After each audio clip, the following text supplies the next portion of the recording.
نحمده ونصلي على رسوله الكريم اما بعد فاعوذ بالله من الشيطان الرجيم بسم الله الرحمن الرحيم رب اشرح لي صدري ويسر لي امري واحلل عقدة من لساني يفقهوا قولي وتركنا بعضهم يومئذ يموج في بعض ونفخ في الصور فجمعناهم جمعا وعرضنا جهنم يومئذ للكافرين عرضا الذين كانت أعينهم في غطاء عن ذكري وكانوا لا يستطيعون سمعا أفحسب الذين كفروا أن يتخذوا عبادي من دوني أولياء إنا أعتدنا جهنم للكافرين نزلا قل هل ننبئكم بالأخسرين أعمالا الذين ضل سعيهم في الحياة الدنيا وهم يحسبون أنهم يحسنون صنعا أولئك الذين كفروا بآيات ربهم ولقائه فحبطت أعمالهم فلا نقيم لهم يوم القيامة وزنا ذلك جزاؤهم جهنم بما كفروا واتخذوا آياتي ورسلي هزوا إن الذين آمنوا وعملوا الصالحات كانت لهم جنات الفردوس نزلا خالدين فيها لا يبغون عنها حولا قل لو كان البحر مدادا لكلمات ربي لنفد البحر قبل أن تنفد كلمات ربي ولو جئنا بمثله مددا قل انما انا بشر مثلكم يوحى الي انما الهكم اله واحد فمن كان يرجو لقاء ربه فليعمل عملا صالحا ولا يشرك بعبادة ربه احدا. معزز خواتین، اس وقت میں نے سورۃ الکہف کی آخری چند آیات آپ کے سامنے پڑھی ہیں. آیات سے آپ خود بھی پہچان گئے ہوں گے. چونکہ آج جمعے کا دن ہے لہذا اسی کی مناسبت سے میں نے سورۃ الکہف کی چند آیات کا انتخاب کیا ہے آج کی اس مجلس میں غور و فکر کے لیے. سورۃ الکہف کے بارے میں حدیث پاک میں آتا ہے کہ جو شخص ہر جمعے کو اس کی تلاوت کرے گا اللہ تعالیٰ اس کے لیے ایک نور پیدا کر دے گا. وہ نور کیسا نور ہے؟ ہم سب جانتے ہیں کہ اس دنیا میں انسان جتنا بھی علم رکھتا ہے، جتنی بھی سمجھ رکھتا ہے، خواہ وہ دنیا کے علوم کے بارے میں ہو یا دین کے علوم کے بارے میں ہو، بہرحال اس کا علم محدود ہے. قرآن پاک میں اللہ تعالیٰ سورۃ البقرہ میں جو آیت الکرسی ہے اس میں فرماتے ہیں وَلَا يُحِيطُونَ بِشَيْءٍ مِّنْ عِلْمِهِ إِلَّا بِمَا شَاءَ کہ لوگ اللہ کے علم کا احاطہ نہیں کر سکتے، یعنی جو کچھ کائنات میں ہے اور جو کچھ اللہ تعالیٰ جانتے ہیں اس علم میں سے لوگوں کے پاس کچھ نہیں مگر یہ کہ جتنا وہ خود دینا چاہے. اور اس کی حقیقت کیا ہے؟ موسیٰ علیہ السلام کو جب اللہ تعالیٰ نے حضرت خضر سے ملاقات کے لیے بھیجا تو حضرت خضر نے ان کو علم سکھانے کے لیے اور کچھ حقائق سے آگاہ کرنے کے لیے اپنے ساتھ کشتی میں سوار کیا اور کسی دوسری طرف جانے لگے. جب وہ کشتی پہ بیٹھے ہی تھے تو ایک چڑیا آ کر بیٹھی تختے پر، ایک پرندہ، اور اس نے پانی کا اپنے چونچ میں قطرہ لیا.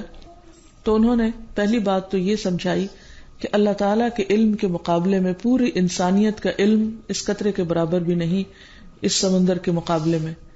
تو بات یہ ہے کہ ہم جتنا علم کے میدان میں آگے بڑھتے چلے جاتے ہیں ہماری جہالت میں اتنا زیادہ اضافہ ہوتا چلا جاتا ہے اور اتنا زیادہ ہمیں اس بات کا احساس ہوتا ہے کہ واقعی ہم کچھ نہیں جانتے. جو نہیں جانتے وہ سمجھتے ہم سب کچھ جانتے ہیں، لیکن جو جانتا ہے اسی کو یہ احساس ہوتا ہے کہ وہ نہیں سب جانتا.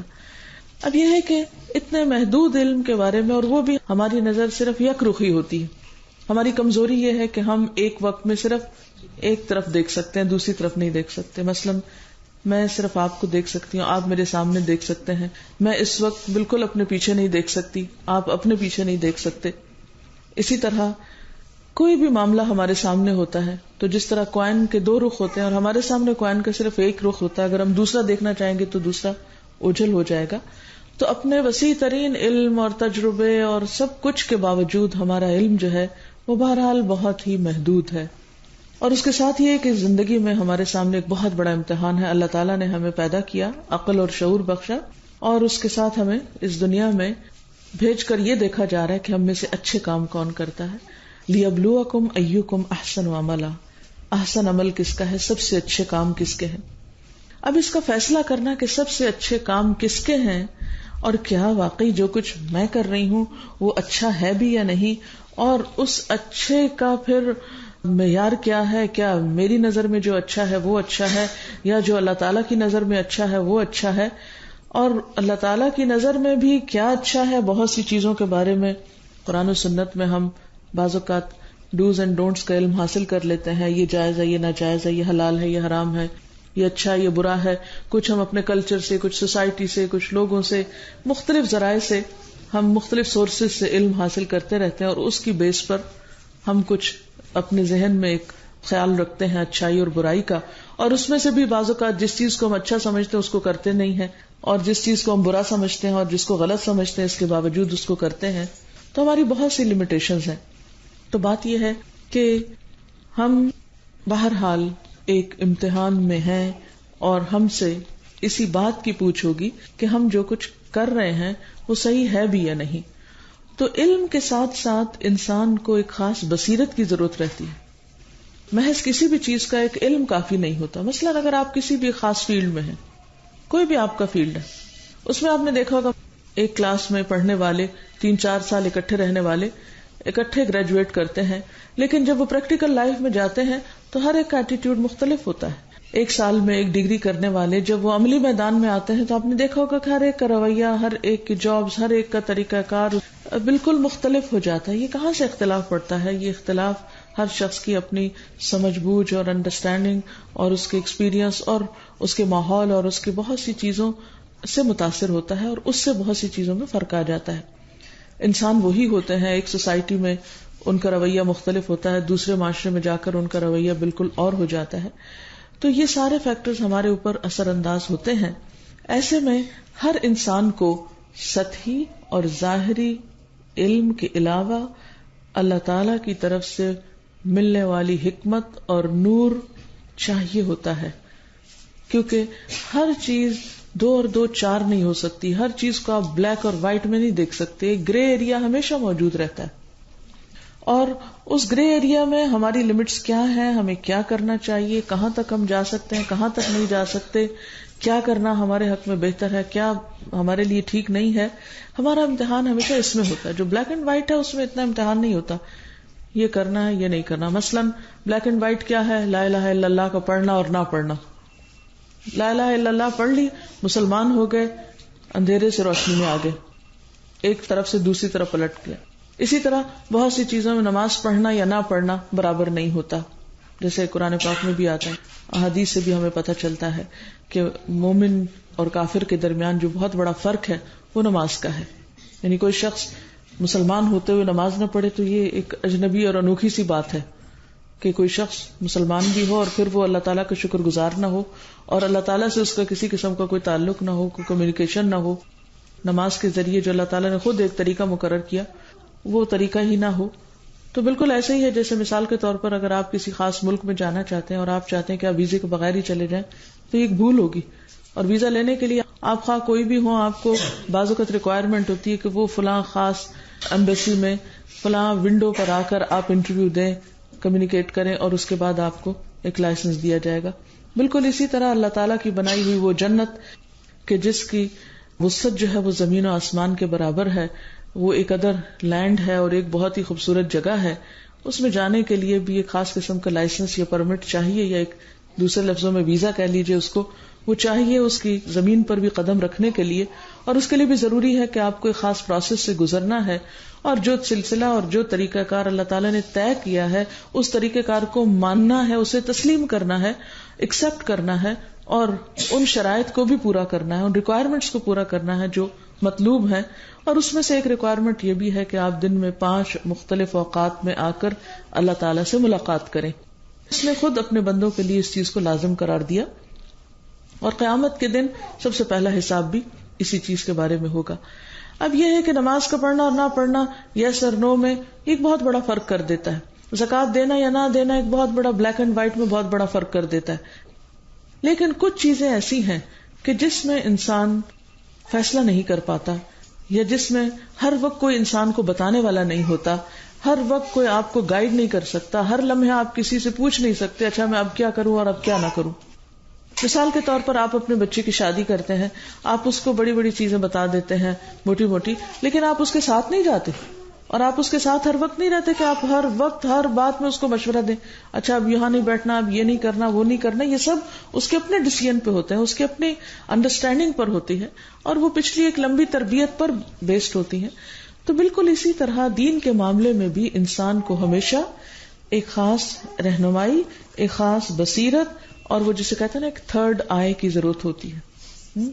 وہ ایک تیسری نگاہ جو ہے، یہ تیسری آنکھ جس کو کہتے ہیں، جو گرے ایریا میں اچھے اور برے کا فرق پہچان سکے، اس کی بہت زیادہ ضرورت رہتی ہے. تو یہ جو مختلف چیزیں ہمیں قرآن پاک میں اور رسول اللہ صلی اللہ علیہ وسلم کی سنت میں بتائی گئی ہیں کہ اس چیز کے پڑھنے سے یا اس کام کے کرنے سے انسان کو یہ حکمت نصیب ہوتی ہے یا نور نصیب ہوتا ہے، تو اس کا مفہوم بھی بنیادی طور پر یہی ہے کہ انسان کو وہ سمجھ بوجھ اور وہ بصیرت اور وہ اچھے برے کا فرق جو اس کے اپنے اندر ایک طرح سے ان بلٹ ہوتا ہے، وہ ابھر کر سامنے آنے لگتا ہے جب اللہ تعالیٰ کی خاص رحمت ہوتی. ویسے تو ہر انسان کے اندر اللہ تعالیٰ نے اچھائی اور برائی رکھ دی ہے. قرآن پاک میں آتا ہے فَأَلْهَمَهَا فُجُورَهَا وَتَقْوَاهَا. جیسے ہماری آنکھ اندھیرے اور روشنی کا فرق پہچانتی، اسی طرح ہمارا ضمیر اور ہمارے اندر کا جو شعور ہے وہ بھی اچھے اور برے کا فرق کر سکتا ہے. اسی وجہ سے ہم دیکھتے ہیں کہ دنیا میں وہ لوگ جو کسی ریلیجن کو فالو کرتے ہیں یا وہ لوگ جو کسی بھی ریلیجن کو فالو نہیں کرتے، ان کے ہاں بھی کچھ بیسک ہیومن ایتھکس ضرور موجود ہیں. اور پھر چونکہ وہ صرف کافی نہیں ہے، اس لیے اللہ سبحانہ و تعالیٰ نے ہر دور میں مختلف انبیاء بھیجے ہیں، رسول بھیجے ہیں، اور ان کے ذریعے انسانوں کو رہنمائی عطا کی ہے، ہدایت بخشی ہے. اور اس رہنمائی اور ہدایت کو فالو کرنا بے حد ضروری ہے، اور اس کے لیے سب سے بہترین چیز یہ ہے کہ انسان کا اس کتاب کے ساتھ تعلق ہو. تو آج اس دن کی مناسبت سے یہ چند آیات کا ترجمہ اور اس کی ہلکی سی وضاحت آپ کے سامنے رکھوں گی. اللہ تعالیٰ یہاں پر قیامت کے دن کا ایک نقشہ کھینچ رہے ہیں کہ قیامت کے دن حال کیا ہوگا. وَتَرَكْنَا بَعْضَهُمْ يَوْمَئِذٍ يَمُوجُ فِي بَعْضٍ. ہم چھوڑ دیں گے ان میں سے بعض کو اس دن کہ وہ جا گھسیں بعض میں. یہاں پر لفظ یموج استعمال ہے. یموج موج کو کہتے ہیں. جس طرح سمندر کی موجیں آپس میں گتھم گتھا ہو رہی ہوتی ہیں، آپ اگر ساحل پہ کبھی کھڑے ہو کر آنے والی لہروں کو دیکھیں اور کچھ پلٹنے والی لہروں کو، تو اگر آپ کو یہ نظارہ کچھ یاد ہو تو ہوتا یہ کہ ایک لہر آ رہی ہوتی ہے اور جو پہلے سے آئی ہوتی ہے اس کا پانی پلٹ کے واپس جا رہا ہوتا ہے، تو ان کا جو آپس میں ٹکراؤ ہوتا ہے اس کو گتھم گتھا ہونا اور وہ ایک دوسرے کے اندر گھسنا اور ایک دوسرے کے ساتھ ٹکرانا. فرمایا کہ قیامت کے دن سب لوگوں کا حال کیا ہوگا کہ پورے کے پورے لوگ زمین سے نکل کر باہر آئیں گے. قرآن پاک میں ہی آتا ہے کہ کأنہم جراد منتشر، جیسے بکھری ہوئی ٹڈیاں ہوتی ہیں نا، بعض اوقات کسی پتھر کے نیچے بہت سے کیڑے مکوڑے پیدا ہو جاتے ہیں، آپ اٹھاتے ہیں تو ایک دم اچھلنا شروع کر دیتے. قیامت کے دن بھی زمین کی تہوں کے اندر ہزاروں سالوں میں جو لوگ وہاں پر کسی نہ کسی طرح دفن ہوئے یا کسی زلزلے کا شکار ہو کے دب گئے، پانی میں چلے گئے، جہاں بھی کوئی مرا، بہرحال پلٹ کر تو زمین پر ہی آتا ہے، زمین کے اندر ہی ہر ایک کا ٹھکانہ ہے. اللہ تعالیٰ فرماتے ہیں کہ ثم اماتہ فاقبرہ، پھر اس کو موت دی، پھر اس کو قبر میں ڈالا. تو وہ جو قبر کی ایک زندگی ہے وہ ضروری طور پر یہ نہیں کہ وہ ایک خاص شیپ کی ہو، زمین میں جانا، ہر ایک کی قبر جیسے جیسے جہاں جس کو میسر ہو. قیامت کے دن سب کو اللہ تعالیٰ دوبارہ جب اٹھا کھڑا کریں گے تو آپ خود سوچیں کہ زمین پر کس قدر لوگ ہوں گے، کتنے انسان ہوں گے، اور وہ سارے کے سارے لوگ آپس میں کیا کر رہے ہوں گے، ایک دوسرے کے اندر گتھم گتھا ہو رہے ہوں گے اور ایک دوسرے سے ٹکرا رہے ہوں گے. انسان جو ہیں وہ جنگلوں کی طرف نکل رہے ہوں گے اور حیوان جو ہیں وہ جنگلوں سے شہروں کی طرف آ رہے ہوں گے، اور ایک عجیب سی حالت ہوگی زمین پر. تو فرمایا کہ وَتَرَكْنَا بَعْضَهُمْ يَوْمَئِذٍ يَمُوجُ فِي بَعْضٍ وَنُفِخَ فِي الصُّورِ، اور سور میں پھونک مار دی جائے گی. فَجَمَعْنَاهُمْ جَمْعًا، پھر ہم ان سب کو جمع کر لیں گے. جمع کرنا، ہم ان سب کو اکٹھا کر لیں گے، یعنی کوئی بھی ایک انسان پیچھے نہیں رہے گا، بچے گا نہیں. جیسے کہ ایک اور جگہ پر آتا ہے فَلَمْ نُغَادِرْ مِنْهُمْ أَحَدًا، ہم ان میں سے کسی ایک کو بھی نہیں چھوڑیں گے. ذرا اپنے آپ کو رکھیے کہ آپ کہاں ہوں گے، یعنی اپنی جگہ کے بارے میں سوچیے، کیونکہ اگر ہم نہیں بھی سوچتے تو بہرحال ہوں گے تو ہم بھی اسی کراؤڈ میں. ایکچولی آپ دیکھیے کہ یہ جو قرآن پاک کی آیات ہوتی ہیں یا قرآن پاک کا پڑھنا جو ہوتا ہے، یہ محض انفارمیشن نہیں ہے، یہ انفارمیشن نہیں ہے، یہ صرف نالج نہیں ہے، یہ حقیقت ہے، یہ ایک سچائی ہے. اور اگر کوئی شخص سچائی کو پہچانے نہ اور سچائی کو مانے نہ اور سچائی کے ساتھ ایک سنجیدہ رویہ اختیار نہ کرے تو سچائی کو جھٹلانا یا سچائی کے بارے میں کیئر لیس ایٹیٹیوڈ اختیار کرنا خود اس کے اپنے لیے نقصان دہ ہو جاتا ہے.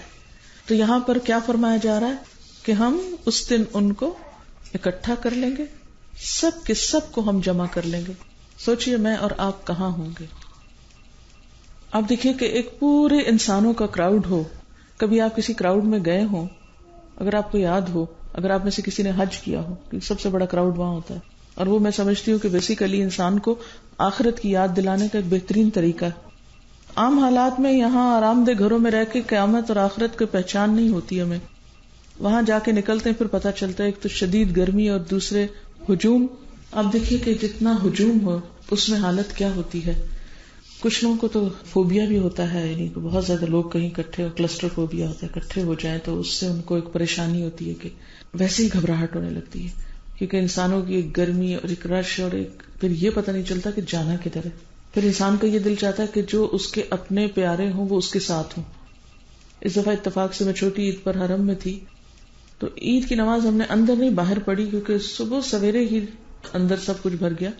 باہر تھے ہم، اور جہاں ہم ٹھہرے ہوئے تھے اس سے چند گز کے فاصلے پر تھے. نماز کے بعد ہم نے سوچا کہ اچھا واپس چلتے ہیں، کیونکہ ہمارے پیچھے بھی اتنا کراؤڈ تھا کہ وہ بھی آ رہا تھا. ہم کہیں نہ بیٹھ سکتے تھے، نہ کھڑے ہو سکتے تھے، نہ رک سکتے تھے، نہ انتظار کر سکتے تھے.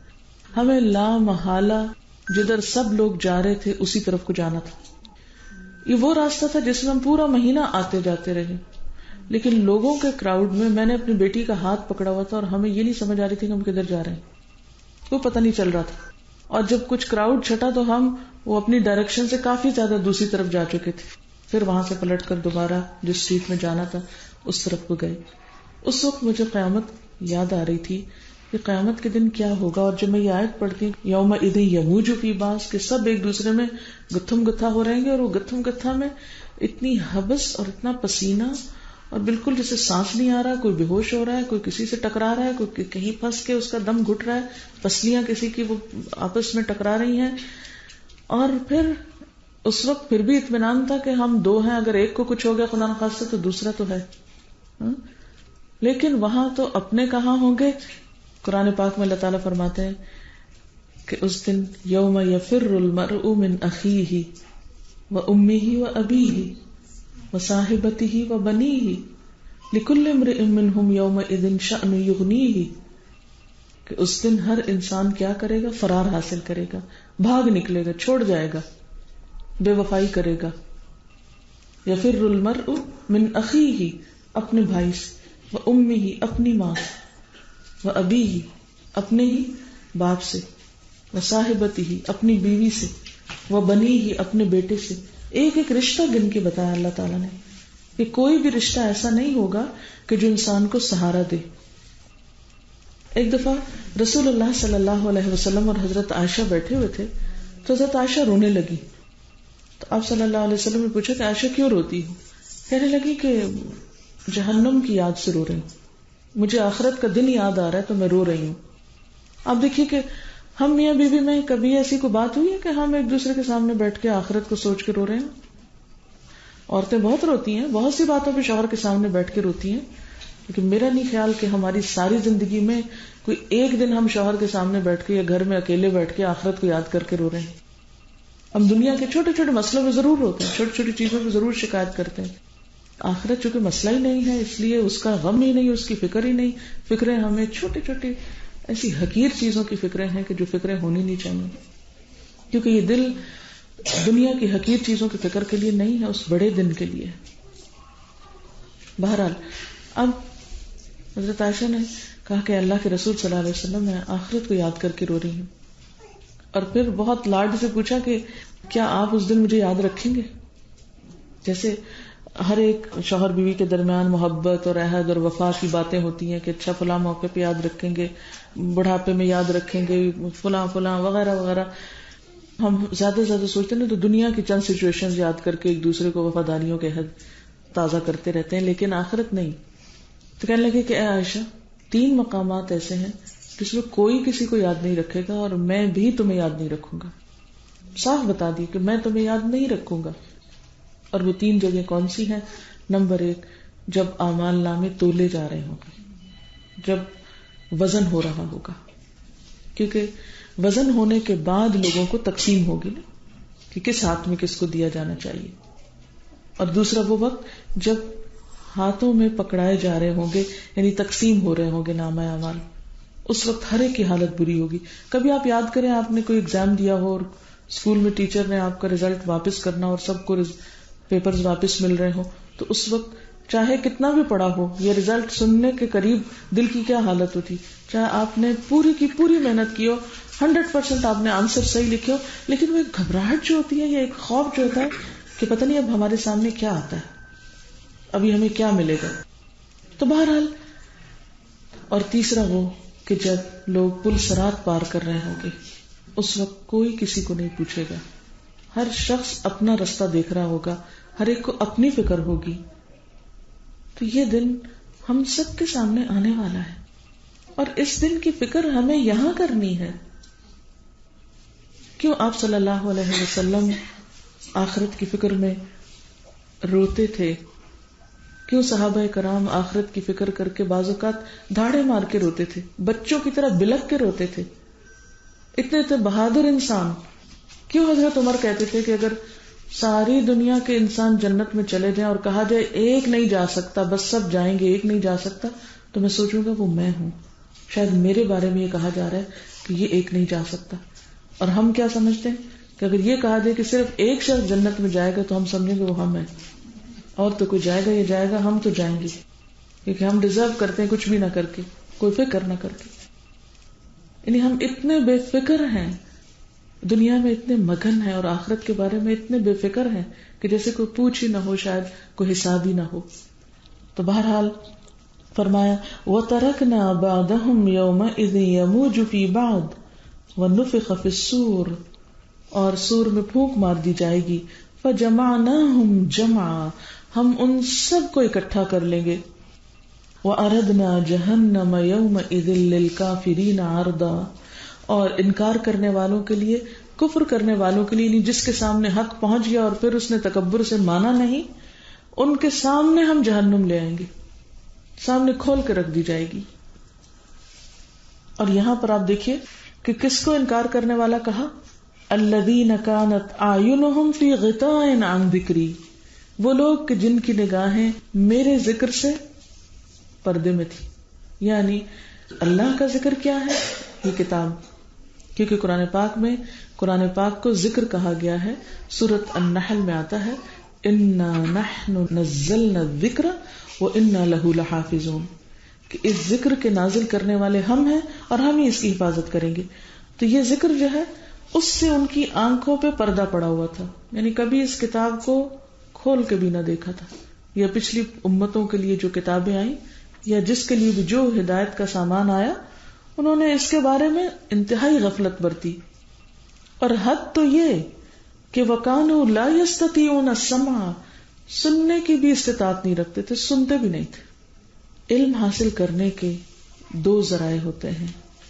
یعنی آپ دیکھیے کہ جہاں تک سیکھنے سکھانے کا تعلق ہے نا، تو ایک ہوتا ہے کہ انسان نالج لے کہاں سے رہا ہے، سورسز آف نالج، اور ایک ہے میتھڈز، کہ طریقہ کیا ہے، اور ایک ہے کیپیسٹی، کہ انسان کے پاس کیا کیپیسٹی ہے، اس کی صلاحیتیں کیا ہے، کیا وہ دیکھ سکتا ہے، کیا وہ سن سکتا ہے، اور اس کی جو مینٹل کیپیسٹی ہے وہ کتنی ہے.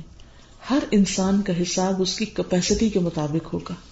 یہ جو لفظ یہاں پر آیا نا یستطیعون، یستطیعون کا لفظ اردو میں استطاعت کے معنوں میں ہوتا ہے. اور استطاعت کس کو کہتے ہیں؟ ابیلٹی یا کیپیسٹی، کہ ان کی کیپیسٹی تھی. ایسا نہیں تھا کہ یہ مینٹلی کچھ ہینڈی کیپ تھے. یہ سمجھ سکتے تھے، ان کی عقل بہت کام کرتی تھی، یہ دیکھتے بھی تھے، یہ سنتے بھی تھے، لیکن اور چیزیں، اور بہت کچھ پڑھا اور بہت کچھ سنا. اور آپ دیکھیے آج کے دور میں پھر سننا، اس دور میں تو یہ ہے کہ اگر کہیں کوئی علامہ ہے، کوئی اسکالر ہے، اس کے پاس جا کے بیٹھے سنیں، یا وہ آپ کے پاس آئے تو سنائے، پھر بھی مشکل تھی. آج آپ دیکھیے کہ آپ اپنے گھر میں ہوں، آپ اپنی گاڑی میں ہوں، آپ اپنے بیڈ روم میں ہوں، آپ چل رہے ہوں، کوئی موقع ایسا نہیں کہ آپ کے پاس سننے کی سہولت موجود نہ ہو. ہر جگہ موجود ہے، ایک نہیں کئی طریقوں سے. ایک وقت تھا کہ صرف ٹیپس ہوتی تھی، اب آپ دیکھیے ٹیلی ویژن بھی ہے، ریڈیو بھی ہے، پھر اس کے علاوہ آڈیو ہے، سی ڈی ہے، وی سی ڈی ہے، معلوم نہیں کتنی قسمیں نکل چکی ہیں مختلف اچھی باتیں دیکھنے اور سننے کے لیے، اللہ تعالی کی پہچان کے لیے. لیکن ہم سب کا رویہ کیا ہے؟ ہم سب اپنے آپ سے پوچھیں کہ پوری زندگی میں کیا کچھ پڑھا؟ ہم سب اللہ کے فضل سے پڑھے لکھے لوگ ہیں. اگر ہم گننا چاہیں نا کتنی کتابیں پڑھی تو ابھی تک ہم گن نہیں سکتے. ان گنت کتابیں ہم میں سے ہر ایک نے پڑھ رکھی ہیں، لیکن اگر کوئی ایک کتاب نہیں پڑھی تو یہ کتاب نہیں پڑھی. کوئی اور کہے جو ان پڑھ بیچارے ہیں، جن کے پاس نہ اسکول ہے نہ کالج ہے، نہ وہ پڑھے لکھے ہیں، نہ وہ پڑھ سکتے ہیں، نہ وہ کتاب خرید سکتے ہیں، نہ وہ کوئی کیسٹ خرید سکتے ہیں، نہ کوئی پلیئر لے سکتے ہیں، ان کی تو ہو سکتا ہے چھوٹ ہو جائے، کیونکہ وہ تو استطاعت نہیں رکھتے، ان کی کیپیسٹی نہیں ہے. بعض لوگوں کی سمجھنے کی نہیں ہے، بعض لوگوں کے پاس وسائل نہیں ہے، کسی کے پاس استاد نہیں ہے، کسی کے پاس کتاب نہیں ہے، کسی کے پاس وہ مٹیریل نہیں ہے کہ جس سے وہ پڑھ اور سن سکے. لیکن وہ لوگ جن کے پاس سب کچھ ہو، ان کے پاس کیا بہانہ ہے؟ زیادہ یہی کہ وقت نہیں ہے. جس وقت میں ہم اور چیزیں سن سکتے ہیں. آج آپ دیکھیے بہت سے لوگوں کو میں خود یہ کہتے ہوئے سنتی ہوں کہ ہماری زندگی ایسی تھی کہ ہم میوزک کے ساتھ سوتے، میوزک کے ساتھ اٹھتے، میوزک کے بغیر گاڑی نہیں چلا سکتے تھے، واش روم میں میوزک سنتے تھے، ہم پڑھتے ہوئے بھی میوزک سن رہے ہوتے تھے، اور اب نہیں دل چاہتا. مثلا بہت سے لوگ ہیں جو اب بھی ایسے ہی کرتے ہیں کہ لمحے پہ کچھ سن رہے ہوتے ہیں، مسلسل سن رہے ہوتے ہیں. جس چیز کو سننے کا شوق ہوتا ہے، بعض لوگوں کو خبریں سننے کا بہت شوق ہوتا ہے، اور چھوٹے چھوٹے ریڈیو اٹھائے پھرتے ہیں. بعض لوگوں کو جب کوئی میچ لگا ہوا تو اس کی کمنٹری سننے کا بڑا شوق ہوتا ہے. سب کام کاج چھوڑ کے سن رہے ہوتے ہیں، ساتھ ساتھ کھا رہے ہیں، پی رہے ہیں، سو رہے ہیں، جاگ رہے ہیں، وہ چل رہا ہے، سن رہے ہیں. لیکن قرآن کے ساتھ ہمارا کیا معاملہ ہے؟ ہماری ساری کوتاہی، ہماری ساری غفلت، ہماری ساری سستی آخر اسی کتاب کے ساتھ آ کر کیوں رہ جاتی؟ ہم اچھی طرح جانتے ہیں کہ دنیا میں پڑھیں گے نہیں تو ہمیں ڈگری نہیں ملے گی، لیکن جنت کے بارے میں ہم سمجھتے ہیں کہ ہم بے شک اس کو نہ پڑھیں، بے شک کوئی عمل نہ کریں، ہمیں جنت سے کوئی روک نہیں سکتا. دنیا میں ہم کام نہ کریں تو ہمیں نتیجہ نہیں نظر آتا سامنے. آخرت کو ہم نے یہ سمجھ رکھا ہے کہ کچھ نہ کر کے بھی سارا نتیجہ ہمارے حق میں، صرف چند باتیں بول دینے سے.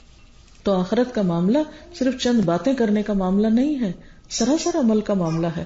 قرآن پاک میں ایک جگہ نہیں، بارہا آتا ہے ان الذین آمنوا وعملوا الصالحات. جو بھی ناظرہ آپ میں سے پڑھتے ہیں سب ان آیات کو بار بار دہراتے ہیں.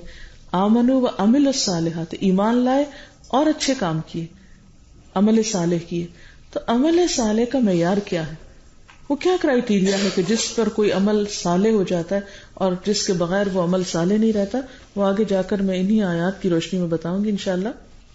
تو یہاں پر قیامت کے دن وہ لوگ سخت پچھتائیں گے اور پریشان ہوں گے کہ اللہ نے جو ہمیں صلاحیت دی تھی حق کو سننے کی، سمجھنے کی، پہچاننے کی، اس کو ہم نے استعمال نہیں کیا. کیوں نہیں؟ اس لیے کہ عام طور پر لوگ سمجھتے ہیں کہ ہمیں فلاں چھڑائے گا، فلاں بچائے گا، فلاں کام آ جائے گا، پتہ نہیں کون سی بات اللہ تعالیٰ کو پسند آ جائے. اب آپ دیکھیے اللہ تعالیٰ خود ہی واضح کر رہے ہیں اس حقیقت کو. افحسب الذین کفروا، کیا پھر وہ لوگ جنہوں نے کفر کیا، انکار کیا، وہ یہ سمجھتے ہیں ان یتخذوا عبادی من دونی اولیاء، کہ وہ مجھے چھوڑ کر میرے بندوں کو مددگار بنا لیں گے.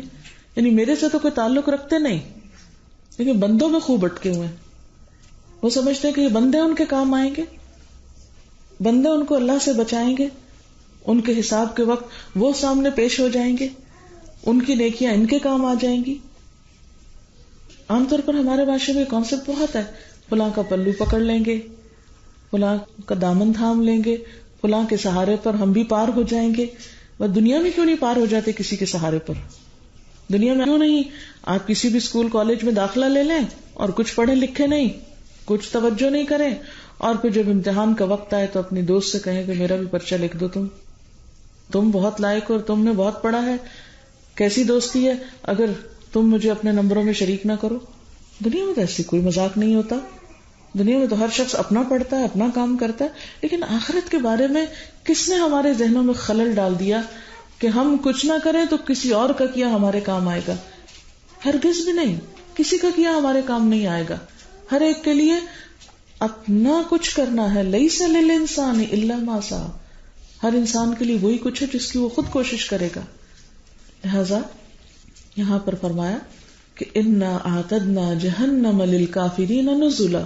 ایسے انکار کرنے والوں کے لیے تو پھر ہم نے جہنم کی سزا بطور مہمانی کے تیار کر رکھی ہے. قل هل ننبئکم بالاخسرین اعمالا. کہیے کیا ہم بتائیں تم کو کہ اعمال کے اعتبار سے سب سے زیادہ خسارے میں کون لوگ ہیں؟ یعنی کام بھی کرتے ہیں اور نقصان بھی اٹھائیں گے، کام کرنے کے بعد بھی ناکام ہوں گے. الذین ضل سعیہم فی الحیات الدنیا. یہ وہ لوگ ہیں جن کی ساری کوششیں دنیا کی زندگی میں گم ہو گئی. ان کی ساری کوششیں صرف دنیا کے لیے تھی. وہم یحسبون، اور اس کے ساتھ وہ یہ سمجھتے تھے، یہ خیال کرتے تھے، انہم یحسنون صنعا، کہ وہ بہت اچھے کام کر رہے ہیں. یعنی آخرت سے غافل ہو کے، آخرت کو بھلا کر ساری محنت، مال، دولت، وقت، انرجی، ٹیلنٹ، ہر چیز انہوں نے صرف دنیا کے لیے لگایا، اور پھر آخرت کے بارے میں محض توقعات کر کے یہ کہا کہ ہم جو کر رہے ہیں سب ٹھیک کر رہے ہیں، ہمیں کچھ بتانے کی ضرورت نہیں، جاؤ اپنی راہ لو. مولویوں کو تو کام ہی یہی کہ لوگوں کو جہنم سے ڈراتے رہتے ہیں. یہ کہہ کے حقیقت سے آنکھیں بند کر کے رکھتے ہیں. آخر حضرت ابو بکر رضی اللہ تعالیٰ عنہ کو، حضرت عمر رضی اللہ تعالیٰ عنہ اور بے شمار دیگر صحابہ کرام کو ہمارے والا دین سمجھ کیوں نہیں آیا تھا؟ وہ تو حضور کے ساتھ تھے، وہ تو آپ کے دوست تھے. جب حضرت ابو بکر غار میں آپ کے ساتھ تھے تو پھر وہ چھوڑ دیتے سب کچھ کہ میں اتنے بڑے انسان کا دوست ہوں، غار میں آپ کے ساتھ ہوں، جنت میں بھی خود ہی چلا جاؤں گا. وہ کیوں ہر جمعے کو غلام آزاد کرتے تھے؟ وہ کیوں ہر وقت صدقہ خیرات کرتے؟ وہ کیوں ہر وقت اللہ سے ڈرتے تھے؟ انہوں نے اپنا آپ بھلا کر جب وہ خلیفہ بنے تو آپ کو معلوم ہے اپنا کام بھی ان سے نہیں ہوتا تھا، کیونکہ اب خلافت کا بوجھ تھا ان پر، اور بیت المال سے بھی صرف اتنا لیتے تھے کہ جس سے ان کا ایک وقت کا کھانا بن جائے. ایک مرتبہ ان کی بیوی نے کچھ پیسے بچا کر اس سے میٹھا بنا لیا، تو آپ نے اتنی قیمت بیت المال میں واپس ڈالی کہ میں نے یہ میٹھا کھانے کے لیے پیسے نہیں لیے تھے، اس کا مطلب ہے کہ ہمارا گزارا اس سے کم میں بھی ہو سکتا ہے. اور آئندہ سے اتنا جو وظیفہ تھا اور کم کر دیا. کیا انہیں نہیں پتا تھا کہ یہ سب کچھ ہمارے لیے اور جنت بھی ہمارے لیے، ہمیں اتنی قربانیاں کرنے کی اور اتنی مشقتیں اٹھانے کی کیا ضرورت ہے؟ آج ہم کس چیز پہ بھولے ہوئے ہیں؟ آخر آج ہمیں کس قسم کا دین سمجھ آ گیا ہے؟ ہم نے آخرت کے بارے میں اتنا کیجول ایٹیٹیوڈ کیوں اختیار کر رکھا ہے، جبکہ قرآن کھل کھل کے کہتا ہے کہ ہم تمہیں بتائیں کہ سب سے زیادہ نقصان میں کون لوگ ہیں؟ جو خوب محنتیں کر رہے ہیں، دن رات تھکے جاتے ہیں، لیکن ان کی ساری محنتیں صرف دنیا کے لیے ہیں. آخرت کے لیے کوئی وقت نہیں ہے ان کے پاس، نہ قرآن پڑھنے کا، نہ سننے کا، نہ سیکھنے کا، نہ عمل کرنے کا. وہ دنیا میں صرف اپنی مرضی سے جینا چاہتے ہیں اور آخرت کو بھی اپنی مرضی کے مطابق تصور میں رکھا ہوا ہے. اولئک الذین کفروا بآیات ربہم. یہ وہ لوگ ہیں جنہوں نے اپنے رب کی آیات کا، احکامات کا انکار کیا. ولقائہ، اور اس کی ملاقات کا. وہ بھولے ہوئے ہیں کہ ایک دن انہیں اپنے رب کے سامنے جا کر کھڑے ہونا ہے، اپنے رب سے ملاقات کرنی ہے. فحبطت اعمالہم، تو ان کے اعمال ضائع ہو گئے. دنیا میں انہوں نے جو کوششیں کی تھی وہ سب کی سب ختم ہو گئی. فلا نقیم لہم یوم القیامۃ وزنا، تو ہم قیامت کے دن ان کے اعمال کو کوئی وزن نہیں دیں گے. دنیا میں خواہ وہ نوبل پرائز ہی کیوں نہ لے کے بیٹھے ہوں، اگر ان کے سامنے خدا کا خوف نہیں تھا، آخرت کی یاد نہیں تھی اور حقائق کو انہوں نے جھٹلا دیا، تو ہم ان کے اعمال کو کچھ بھی قدر و قیمت نہ دیں گے. یعنی ایک شخص اگر دنیا کے لیے صرف کوشش کرتا ہے تو ہو سکتا ہے دنیا میں اس کو بہت اپریسیشن ملے، دنیا میں اس کو اس کا بہت صلہ مل جائے، لیکن اگر اس کے دل میں خدا کی یاد نہیں اور وہ آخرت کی قیمت پہ یہ سب کچھ کر رہا ہے. اچھا آخرت کی قیمت پہ کرنا کیا ہوتا ہے؟ مثلاً یہ بھول جانا کہ نماز کا وقت کون سا ہے، یہ بھول جانا کہ میری زکوٰۃ کب ڈیو ہے، یہ بھول جانا کہ میرے والدین کے حقوق کیا ہے، یہ بھول جانا کہ میرے رشتہ داروں کے حقوق کیا ہے، یہ بھول جانا کہ امت مسلمہ کی ذمہ داری کیا ہے. ان سب چیزوں کو بھلا کر اگر کوئی شخص صرف دنیا بنانے میں لگا ہوا ہے اور آخرت کو فراموش کیے ہوئے ہے، تو پھر قیامت کے دن دنیا کی جتنی بھی ترقی اور کامیابی ہے، اعلیٰ ترین منزلوں پہ بھی جا پہنچے، اس کا کوئی بھی وزن نامہ اعمال میں اس کو نہیں ملے گا، کوئی کریڈٹ اس کو وہاں جا کر نہیں ملے گا ان کوششوں کا.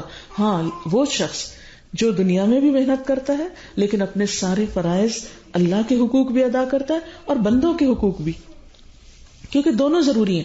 یہ ہمیں کوئی حق نہیں کہ ہم کہیں کہ اللہ کا حق ضروری نہیں اور بندوں کا زیادہ ضروری ہے، یا ہم کہیں کہ نہیں بندوں کا ضروری نہیں صرف اللہ ہی کو خوش کرنا کافی ہے. نہیں، دونوں ہی ضروری ہیں. ایک طرف جس نے ہمیں پیدا کیا اور دوسری طرف ہمارے ساتھ کے لوگ جو بھی ہیں، خواہ مسلمان ہیں نان مسلمز ہیں، سب کے ہم پر حقوق ہیں. ہم کس قدر خود غرض ہیں کہ صرف اپنی جنت کی فکر کرتے ہیں اور اپنے آس پاس کے نان مسلمز کے بارے میں سوچتے بھی نہیں کہ ان کو اسلام کا پیغام پہنچائیں اور ان کے لیے حق اور ہدایت کا راستہ واضح کریں، اس کے لیے کچھ اپنا وقت اور مال اور جان لگائیں. ہم ان چیزوں کو اپنی ذمہ داری نہیں سمجھتے، حالانکہ اللہ تعالیٰ نے اگر ہمیں بائی برتھ مسلمان پیدا کیا تو ہم پر بہت بڑا احسان کیا. ہمیں وہ کسی کے اور کے گھر میں پیدا کر دیتا تو ہم آج کہاں کھڑے ہوتے. تو آج ہم پر جو یہ احسان کیا تو ہم پر ذمہ داری ڈالی کہ ہم اس خیر اور بھلائی کے کام کو آگے تک لے جائیں. کنتم خیر امۃ اخرجت للناس تأمرون بالمعروف وتنہون عن المنکر. تم بہترین امت ہو، تمہیں لوگوں کے لیے پیدا کیا گیا ہے، تم نیکیوں کا حکم دو گے اور تم برائیوں سے روکو گے. لیکن آج ہم میں سے کتنے لوگ ہیں جو اس چیز کو اپنی ذمہ داری سمجھتے ہو؟ ہم تو اپنی ذات کی ذمہ داری لینے کو تیار نہیں، کسی اور کی لینے کو کہاں تیار ہوں. اللہ تعالیٰ کھلے الفاظ میں فرماتے ہیں قوا انفسکم واہلیکم نارا، اے ایمان والو اپنے آپ کو اور اپنے گھر والوں کو آگ سے بچاؤ. ہمیں تو اپنی اور بچوں کی فکر نہیں، ہم دوسروں کی فکر کہاں سے کریں گے؟ ہم نے تو جو کچھ سمجھا اس دنیا کو سمجھا، حالانکہ ہم اپنی آنکھوں کے سامنے بہت سے لوگوں کو بڑی بڑی جاگیریں چھوڑ کر جاتے ہوئے دیکھتے ہیں مگر عبرت نہیں پکڑتے. ہم سے پہلے کتنے ہی لوگ یہ سب کچھ چھوڑ کر چلے گئے اور اپنے ساتھ کچھ بھی نہ لے جا سکے. ہم بھی اسی رستے کے مسافر ہیں، ایک دن ہمارا بھی وہیں جا کے اینڈ ہونے والا ہے. دنیا میں جو کچھ بھی ہمارے پاس ہوگا یہی رہ جائے گا، وہ دوسروں کا ہو جائے گا، دوسروں کے نام لگ جائے گا. اور اس کے بعد وہاں جا کر تو وہ کام آئے گا عمل جو واقعی اللہ کے حکم کے مطابق ہو اور خیر خواہی اور خلوص نیت سے کیا گیا ہو.